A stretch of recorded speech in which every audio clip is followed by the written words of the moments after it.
You understand that? Weather just happens. I don't think, now I could be wrong, and if I get to heaven and God says, that was so wrong, I'll say, oh man, I was so wrong.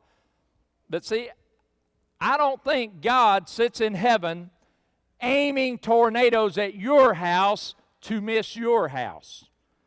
Or saying, well, we can't have it flood here. Those people prayed at church this morning for it not to flood. We did that in Sunday school, by the way, and I'm all right doing it, but I'm telling you, it's like getting hit by a car and you say, well, I can't believe how badly you were hurt. It's steel versus human flesh. It just almost always the car wins.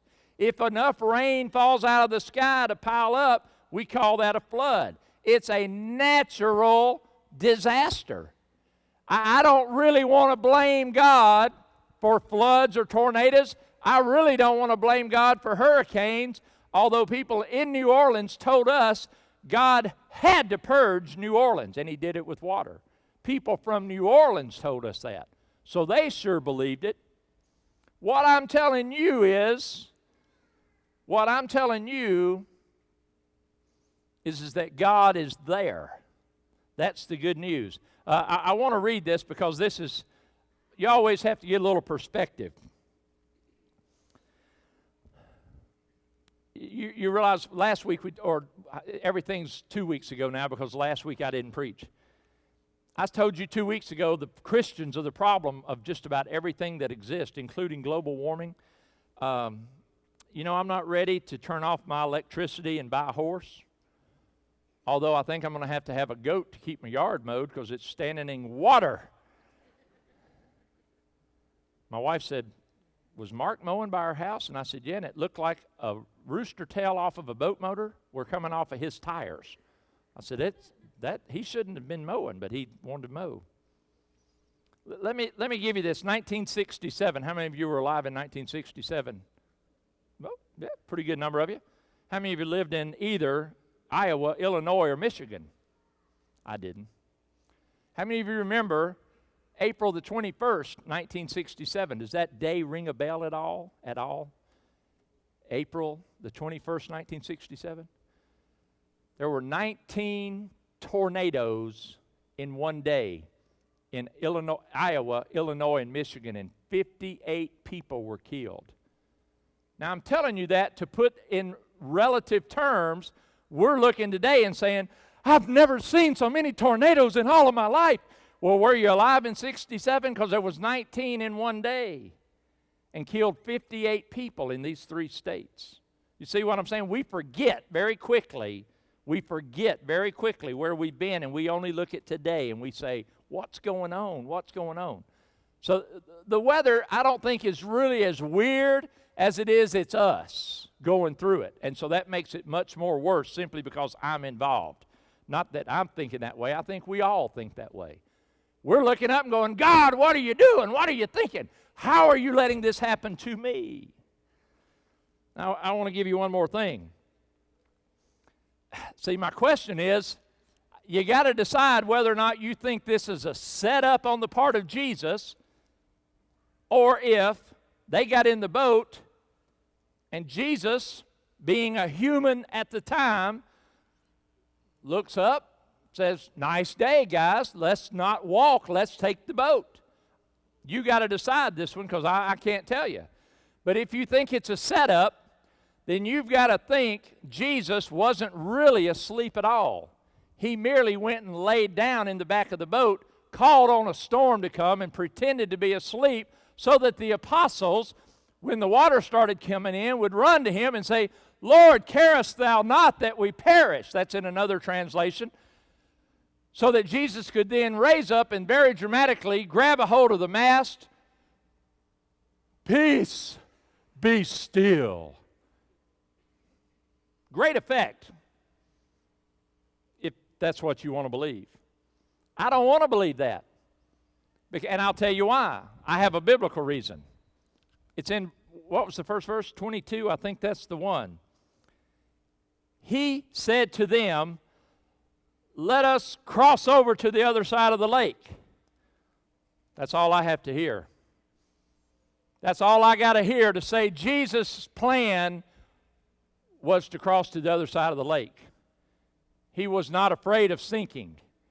But he did not say to them, guys, we're going to cross to the other side of the lake, but I probably ought to tell you, there's a huge storm coming.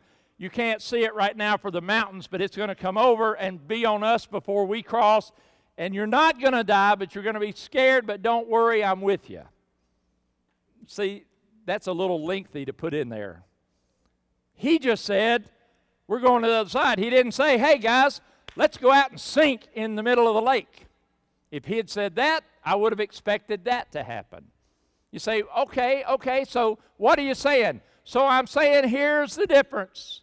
This is the deal. It was the difference then, and it's the good news for the disciples was Jesus was there. And I can tell you, I almost said that the wrong way. I'm still not trying to. I almost said, I don't care if your house is destroyed by a tornado, but I do care. Then I almost said it doesn't matter, but it does matter. I'm trying to think of a way to say that no matter what happens, as long as Jesus is there, it's going to be better than if Jesus isn't there. And I think, I see it on TV all the time, people are walking around picking up shards of nothing in their homes, and they'll say, This was a picture of our daughter's wedding, and it's torn in half now, but we'll find the other half. Or, they say something, and they say, but thank God we lived. You get an instant perspective. I don't care. It's not fitting to say that. Irrelevant of how nice your house is. You can have a $500,000 house, or you can have a 1964 8-foot by 28-foot trailer. It's irrelevant to what I'm saying. If it is destroyed and it's all you have is gone. It doesn't matter how much the value of it, it's what it means to you. And I'm telling you that if you've got your eyes fixed on, here, just struck me. Come down and visit with these guys. Go back to your residence and find a bathtub still stuck to the slab and say, there's our house. Everything gone. And it will put into perspective what value you place on you and your relationship with God. Does that make sense to you at all? Natural storms are coming. As long as there's earth, storms are coming. The big difference is whether or not God's in your boat. Spiritual storms. I got to move quickly now. I wanted to make that point. Spiritual storms. We call them sinners. It's a generic term that we lump anybody that doesn't believe the way I believe. No, that's not it. It's people who don't believe in God for their salvation.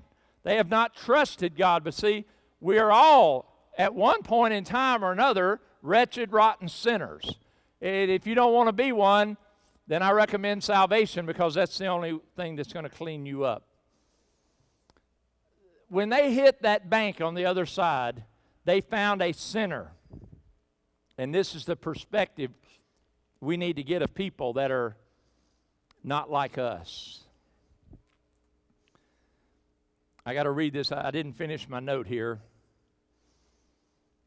If a person came into our church that we feared was vastly different from us, we would wonder what we could do to protect our church from them. And that's one of the things that distinguishes. How many of you ever been to a doctor's office where they have a sick room, waiting room? You ever been to one of those? A couple of you have. Especially, is it pediatricians? Am I saying that word right? Baby doctors.